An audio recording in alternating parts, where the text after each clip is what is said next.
Welcome everybody to our webinar on the use of topical carboxy delivery in aesthetic medicine for hair loss and other indications. So I want to thank you all for attending, and you may be watching live or you may be seeing this sometime in the future. In the very last slide, I'll give you some instruction on where to send your questions, but during the live session, please send in your questions as the webinar goes, and we'll be sure to answer those for you. Now, I'd like to start by introducing both of our presenters, myself included, but first let's start with Dr. Gino Marcovici. Now, before I begin, I also want to caveat one other thing, which is tonight what you're really being presented with is a combination of technologies with a specific focus on hair growth, but from each of us, what you'll have is basically a presentation on our expertise in the two technologies that were brought together to achieve the goal of hair growth. And on the first part, we'll look at the use of carbon dioxide or topical carboxy delivery or therapy in aesthetic medicine, and then we'll couple that with a review perhaps for some of you on hair growth and some of the mechanisms and background science. And then we'll take a look at when we put these two together, what happens, and hopefully if we're successful at communicating what the science means, how it came together, and what we see happening here, it's pretty exciting. So we're looking forward to reviewing that. And so let me start first with Dr. Gino Marcovici. Now, Dr. Marcovici is absolutely our expert tonight as far as hair restoration is concerned. His education goes back to Columbia, but he's also worked along the way on a number of boards and certifications on anti-aging and regenerative medicine. He's also board certified diplomat with A4M. He has published a number of studies where he has worked collaboratively at a number of institutions, including University of Chicago, SUNY Albany. He's looked at functional genomics. He's also studied and published on phytotherapy research. And so if you boil down all the areas of his specialties, you would say regenerative medicine, anti-aging strategies, nanotechnology, drug delivery, botanical medicine, gene expression, and modulation. For myself, Dr. Sam Nadbala, let me review a little bit of my background because I come from a different pedigree. I have a master's in clinical chemistry, and although clinical chemists don't exist as much as they used to, we primarily focused our efforts on developing a lot of the in vitro diagnostics and techniques that we use today so routinely. And then later, working mostly in industry, I have developed a series of products over time that are used for a variety of solutions to many problems, some rapid tests, some in cryosurgery, and tonight we're talking about efforts in cryotherapy, which is where we would put topical carboxy delivery. For each of us, we would encourage questions about individual areas of science and perhaps other areas that you've seen application. But what we hope you come away with out of this is a number of specifics. Sorry. Okay, so our topics will deal first with carbon dioxide in aesthetic medicine, and we're going to talk about the instrument that's used to deliver that, which is CryoTouch MD. Then we're going to cover hair loss, causes, treatment, the options that have been used to date. And then we'll talk about trichocyte, which is the work that Dr. Marcovici has done over several decades, actually after almost 3 decades of work in hair growth and understanding its mechanisms. So for each of us, we always have to disclose. For me, I'm the CEO of CryoConcepts. However, I'm deep into the science and the development of the technology over time. And for Dr. Marcovici as well, he's the Chief Science Officer and the developer of trichocyte that we'll talk about during the webinar. Now, as we go through the first two parts, which sort of lay down the science, the third part starts to bring things together where we say, now when we combine these, what happens? And hopefully you understand why at that point. And then at the end, we'll answer any questions and circle back to any of the issues that you may raise during that period. So let's dive in and start to talk. So carbon dioxide in aesthetic medicine is really the first topic. And so let's start at that level and then bring it in into how we apply it today. So carbon dioxide was really one of the first gases that was isolated and used all the way back at the turn of the last century. It was primarily used in areas of cryosurgery. and I'll mention this a couple times as we go through, but I love going back and collecting things. So I found books from the early 1900s that talk solely about using carbon dioxide for cryosurgery. Later, of course, this was replaced more frequently with liquid nitrogen and nitrous oxide, but it was a staple for a long time, used for a variety of indications, of course, that we still treat today. And then later, in the mid-1950s or so, carbon dioxide's worth in terms of its benefits, especially in aesthetic medicine, were identified. And so people began to go back and look at some of the 1800s information, water baths that we now know contain dissolved carbon dioxide and minerals, and the benefits that were seen. So it really goes way back, first identified in these water baths, but later really refined into what we saw in the 1950s and now what we bring today. Now, I had mentioned the use of a topical carboxy therapy or delivery across the 1800s into the 1900s. And it's really very interesting because what you'll see is that during the 1950s, there was a number of devices that were used to deliver this, and the benefits of that identified. So in the 1950s, there were a couple of devices you can see here. And so the Carbotom was probably the one that was most popular. And this is really very interesting. So again, I told you I really love history and being able to go back and do things. So I actually on eBay some years back found one of these. And so I want to show it to you. This would be the cylinder of carbon dioxide. And then underneath is a reservoir in which I would put a fluid like water that was infused with oils or herbs. And then you could hear the squeak of this. And then I would simply pull the trigger and spray. A larger version of this is also shown, and you could, if you can see this close enough, you'll notice it's all stainless steel. So for whatever person was operating this, I'm assuming an esthetician, they must have had forearms that were huge after time with this.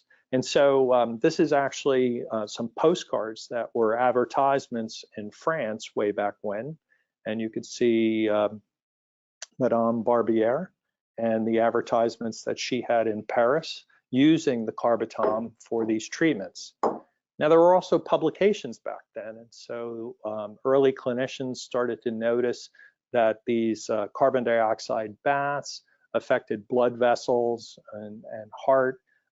They caused dilation of the peripheral vessels, and this goes all the way back to 1949 if you begin digging deep enough and looking for these publications. The high pressure of devices like the Carbotom, they said massage the skin and of course exfoliated.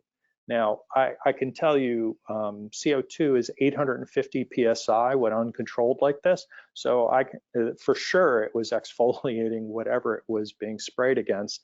But again, it was very popular during that period. I suspect during the 1960s when other techniques like dermabrasion started to come along and microdermabrasion after it, some of these techniques really faded, but now they've been brought back and for good reasons. The Bohr's effect, which is underpinning all of this, is really well established. We know that this change in pH in the presence of hemoglobin will cause the release of oxygen. We know this from the interface in the lungs, but also it's been established that for topical use that this brings benefit. And so there's a number of publications, and I want to make sure I cite some of the ways that this has been proven and used. And so a lot of the research over time has been done using simple chemical reactions that generate CO2 at the surface of the skin.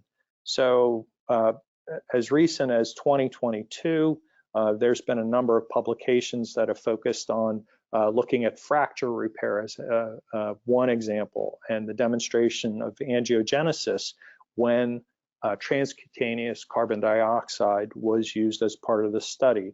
Diabetic wound healing is one that you may be familiar with. Also, a really interesting one was oftentimes you may be aware of scarring pain that patients have after surgery, and the lack of circulation around the scar is one of the things that leads to this pain.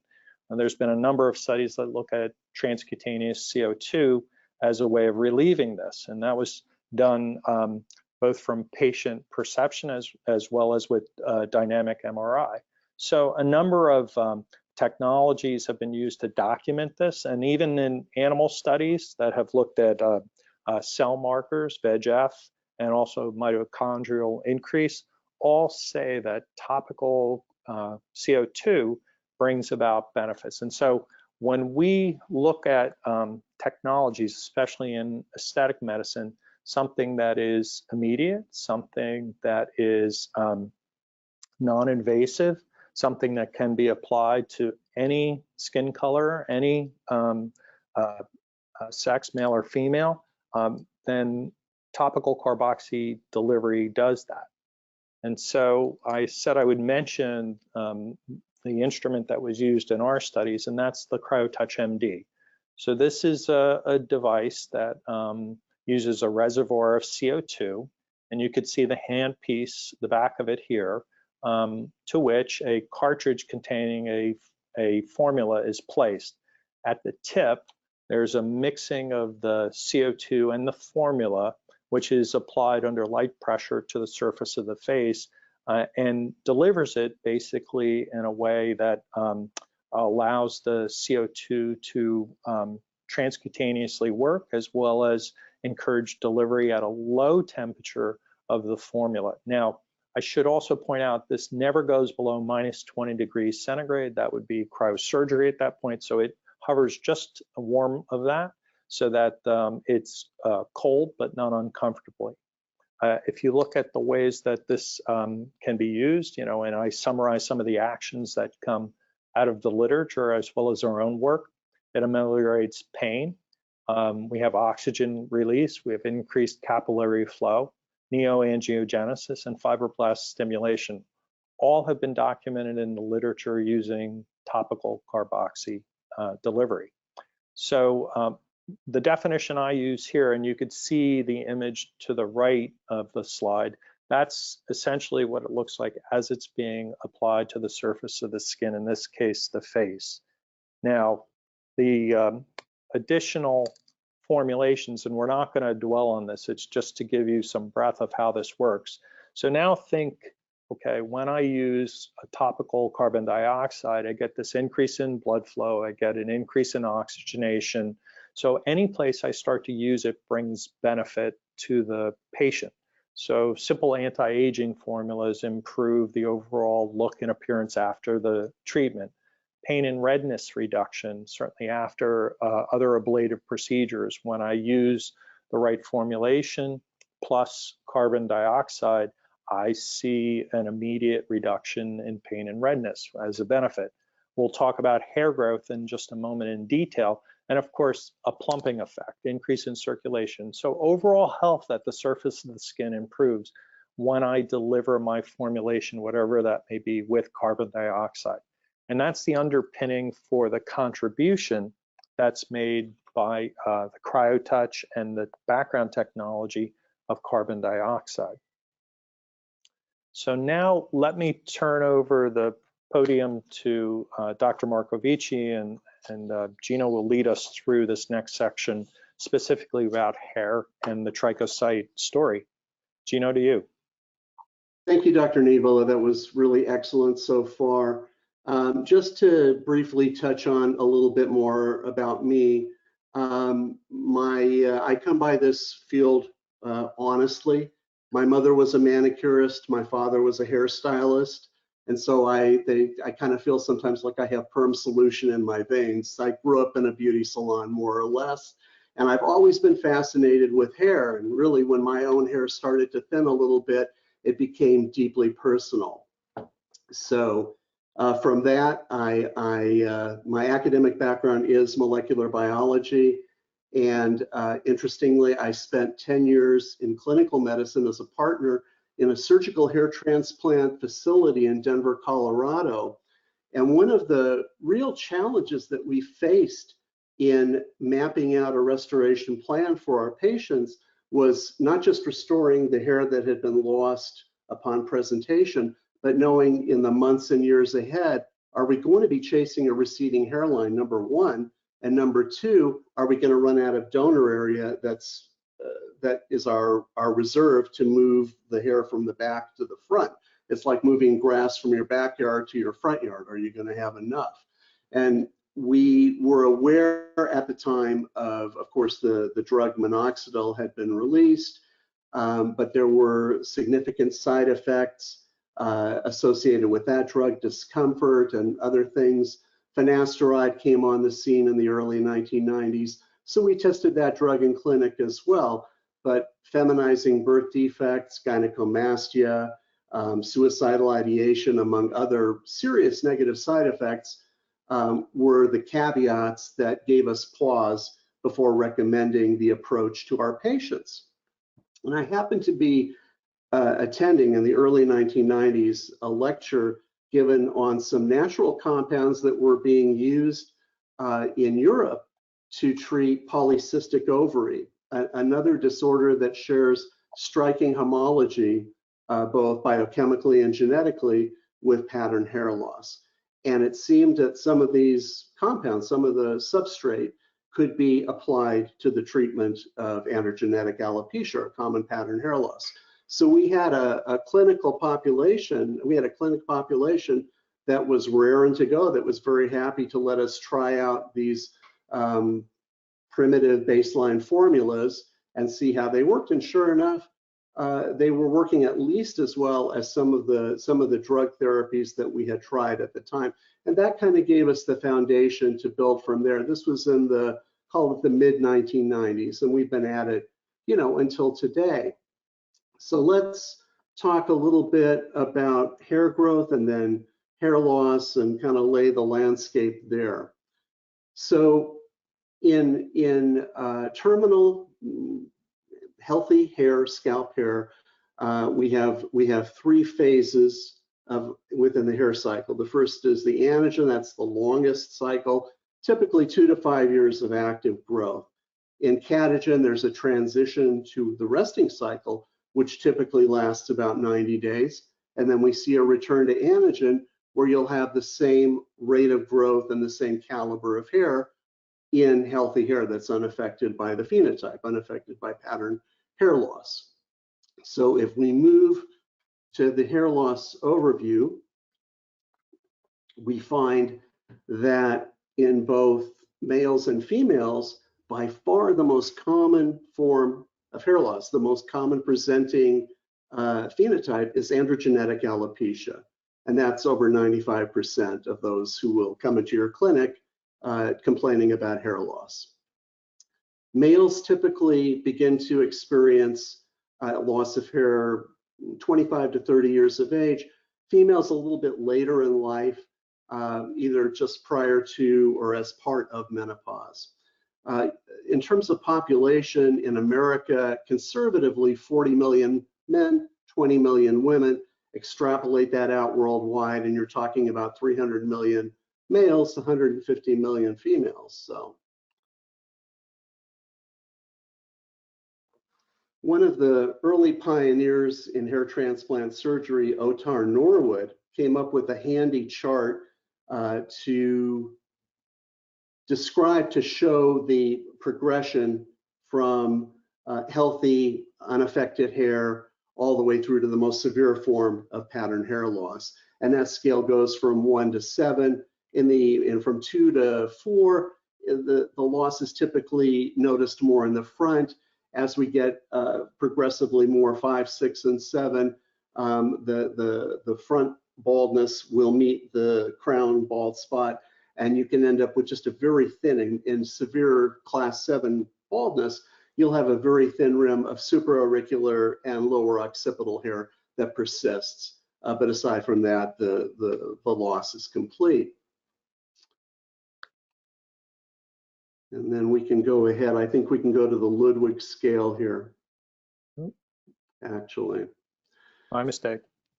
No.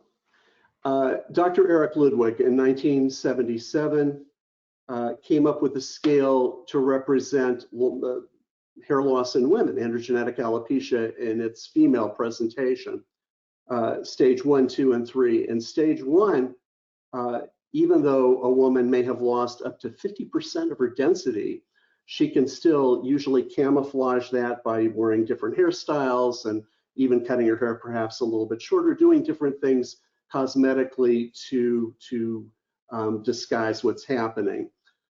Pharmaceutical treatment options for women include minoxidil, spironolactone can be tried.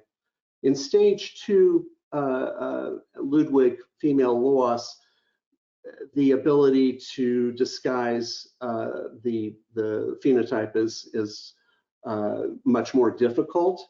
At this point, some females present in hair transplant clinics, and hair transplant is successful in some of these women, but the practitioner needs to be extremely careful, because in female pattern hair loss, the pattern can extend down into what would be in a male, the healthy donor area over the ears and in the back of the head.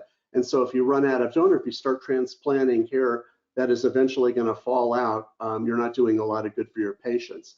Stage 3 is considered the most severe form, and here we see women that are wearing replacement systems, basically wigs.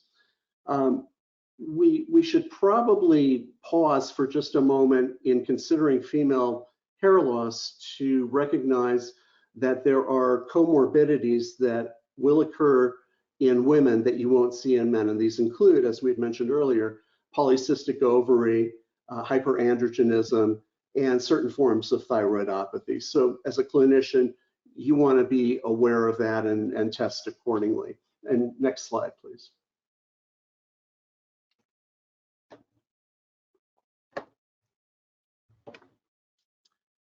So we mentioned that pattern hair loss affects more than 9 out of 10 patients that will show up in your clinic.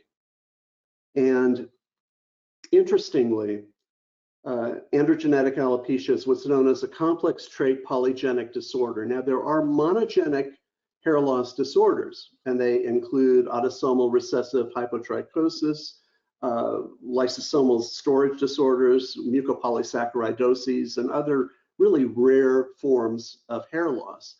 But again, the most common form that will present in your clinic will be someone who will be diagnosed with androgenetic alopecia. As a polygenic complex trait disorder, it has always struck us that treating this disorder with a monotherapy really limits the ability to rescue the phenotype in any meaningful way. And I think the results that one sees with finasteride and minoxidil support that hypothesis. So let's go on to the next slide, please.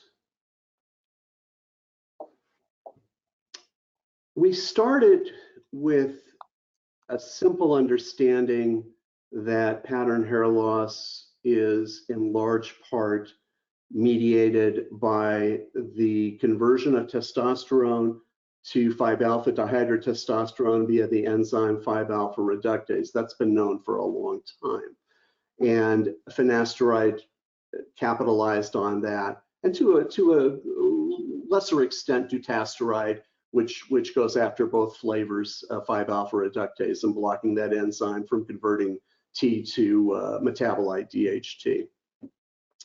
But we also thought that there were some other interesting, and I don't necessarily want to call them low-hanging fruit, but there were some other factors that were influencing onset and progression in pattern hair loss. And so we looked at things like microinflammation in the hair follicle and tested compounds that could ameliorate that factor, and we saw improved clinical results. By the same token, we looked at the JAK-STAT pathway and found that inhibiting that one via other compounds also seemed to add to the benefit clinically that we were seeing in our patients. One of the things, and I guess we can go to the next, well, no, we can stay on this slide. We can, sorry. Okay. Sorry, Dr. Eagle. So the last thing that, or the last target that we identified was we understood that many macromolecules, vitamins and such, are either largely excreted in the urine or they're metabolized via the cytochrome pathway in the liver before really doing much benefit in the target tissue, in this case, you know, the scalp hair follicle. So we looked at various means to nano-enable or invaginate our active bolus in delivering that therapeutic bolus to the hair follicle to see if we could improve our results. And in fact, we were able to do so. A 2020 published study reflects our experience in that regard. And if we can go to the next slide.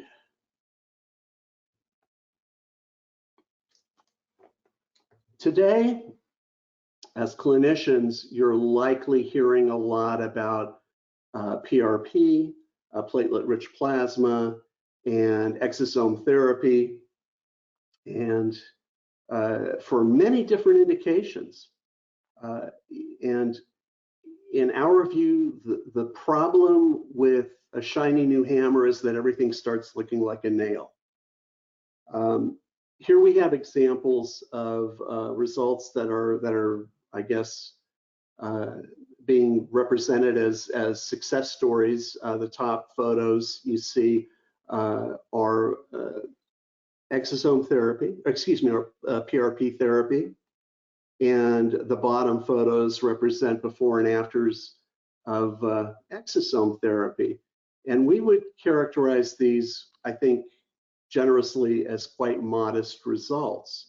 But again, this seems to be widely used, somewhat state-of-the-art in hair clinics and aesthetic clinics, really worldwide today.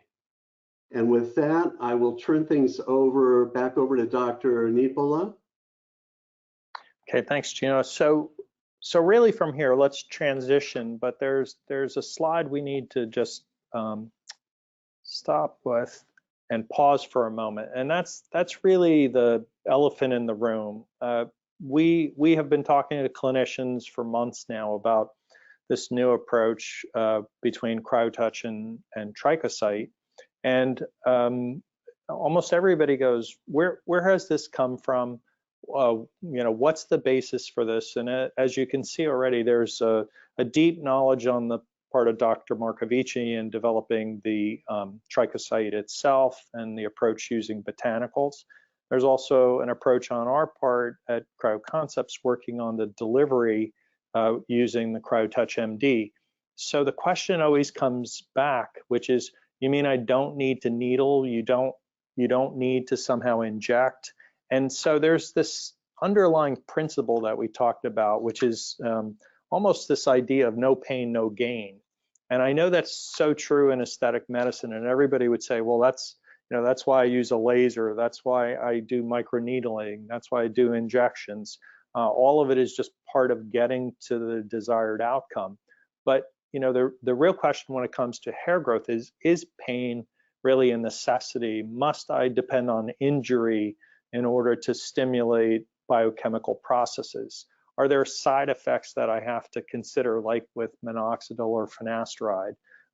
Do I have to tolerate spotty or inconsistent results? And so we're really challenging this, as you'll see in the results in just a couple minutes. And what we'd like to just say to everybody that's listening is, really the biochemistry, while there's still more to learn, there is a lot that's known, and clearly this is a polygenic disorder. And when you look at the approach as described by Dr. Markovici and myself, what you see is that there is a way to deliver a pain-free treatment and without the negative effects that can come with many of the current therapies. So the results will speak for themselves, and certainly we're early in this collaboration. So we really appreciate you listening to this story and evaluating for yourself whether or not you fall into the existing paradigm that without pain it's not possible to get the gain, and maybe we'll convince you a little bit different approach is possible. So now let's start to bring this together in the remaining time and talk about hair restoration, and we call it Trichocyte powered by CryoTouch MD. And what we're really, first of all, stepping back to do is remind ourselves that Dr. Markovici in his research has already published the use of these botanicals for hair restoration. The images that you see on this are day 1 and day 270, and one of the subjects that was used in a publication that looked at the nano encapsulated trichocyte materials, but delivered by hand daily to the patient. And so typically this is a pump foam that is applied to the scalp, and then a nutraceutical tablet that's taken daily. In this study, 270 days were necessary to get the results that you see. What we did in our study was something a little different. So the hair study protocol that was conducted last year, and we're continuing this work now by looking at some basic biochemical markers as well as additional clinical work, is we designed a study where we filled cartridges with a concentrated formula of trichocyte and delivered that to the scalp once a week for 12 weeks using the CryoTouch system. CryoTouch, as you would expect, stimulated blood flow, increased oxygenation, and then in addition to that, patients continued an at-home regimen of the serum, the foaming serum and tablets, so that in essence what we got is a mass action equation, if you're a chemist by training, that basically was pushing the trichocyte formulation forward as much as we could in this clinical regimen. And after the 12 weeks, what we started to see was the following. These are some of the male patients that were part of the study. And so these patients aged and ranged from 30 to 50, and each of them saw significant hair growth during the course of the study. So this just represents those that completed the 12-week program. And after activation, it's worth noting that you still have to continue the regimen at home, but what you're doing with the combination of CryoTouch plus trichocyte is boosting the metabolism at the surface of the skin, basically bringing about a faster course of action. And so overall now, as we bring together the two technologies and the basis for trichocyte plus the basis for CryoTouch, you see the results in basically the hair restoration and growth that was seen here. So as we start to then conclude, we can look at this. And so I added one more picture here just earlier today as we were prepping for the webinar. And this is an interesting story. So this is a 30-year-old engineer in our offices, and you can see on the left him starting to recognize his loss of hair. And so he volunteered his hand when we said anybody in the office wished to be treated. And so after just 6 weeks of treatment, you could see on the right the results that we're seeing. Now, there's videos and other things that are available on the website to show how exactly the application was done. But the protocol that I talked to you about in a couple slides earlier was followed here, where it's once a week treatment with CryoTouch, and then the at-home treatment daily with the nutraceutical tablet and the foaming serum. That is what you see here. So hopefully, as we conclude, you recognize that while we understand AGA is polygenic, it's complex. And so the combination of therapies that we talked about today are bringing about significant improvement in a much quicker time than one alone.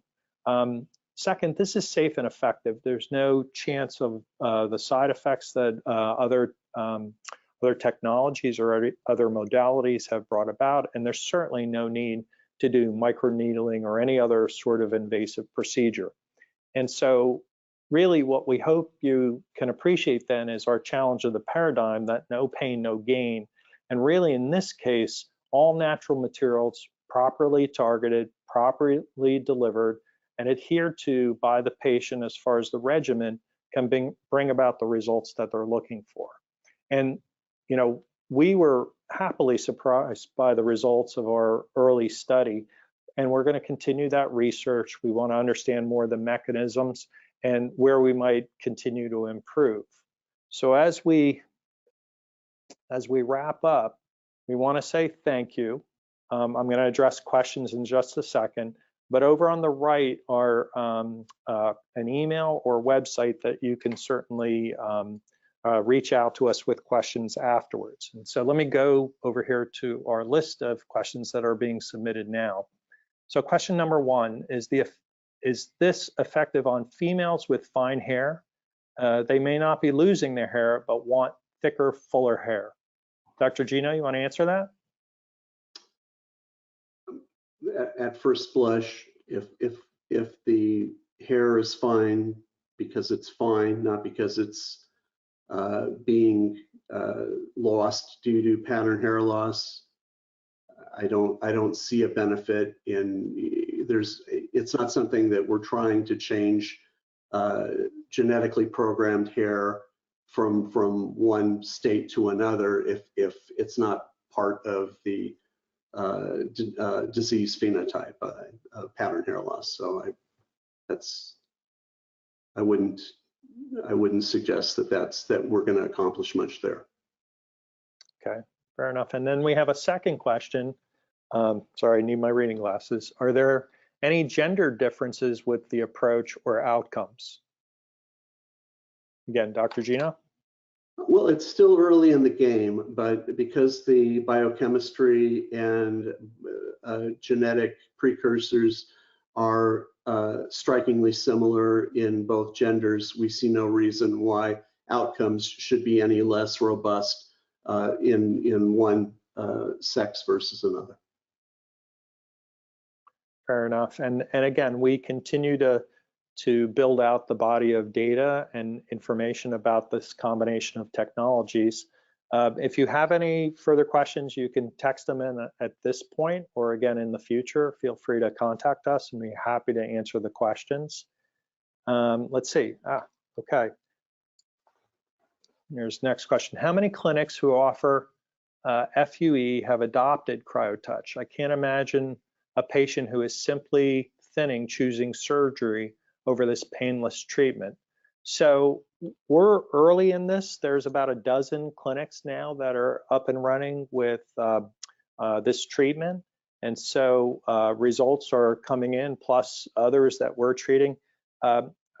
It's really been a very interesting experience with this. And I really like this story. I'm not going to call out by name, but one of our sales representatives who really has fallen in love with this treatment, he treated himself at home because he has one of the units and some of the kits. And what he's been doing is going out because his hair started to grow back. So he's been going out to all of his accounts and basically showing them, here, look at my head, and here's my picture before, as a way of doing this. So as we said, we're early in this, but the data continues to come in positively. And so we're starting to talk about it and promote it as we are in this webinar. So we hope you'll consider that. Now there's another question. Can this be used with patients who have lost their hair because of chemotherapy? Gino, I'll turn that one over to you again. You know, Dr. Nibola and I have been talking about that, and while we have some theoretical, hypothetical ideas as to why perhaps there may be some benefit in that setting, it's our view that any patient undergoing chemotherapy or planning to undergo chemotherapy involve their treating physician, their oncologist, in helping to evaluate the utility of this approach in that setting prior to just coming on board and giving it a shot. Yeah, it's a really common question that we're getting all the time. We tend to be conservative, and I think over time we'll be able to give better guidance on that. But really, that whoever that chemo patient is, they really need to talk to their clinician, and time is, you know, everything. We would love to be able to help, and so I think over time you'll see more data coming out about that. Other questions that you may have? Okay, so Dr. Gino, thank you very much for presenting. And then to everyone who's online and will be watching this in the future, thank you so much for taking the time to see our content. And again, we'll see you again with our next webinar. Thank you. Thanks.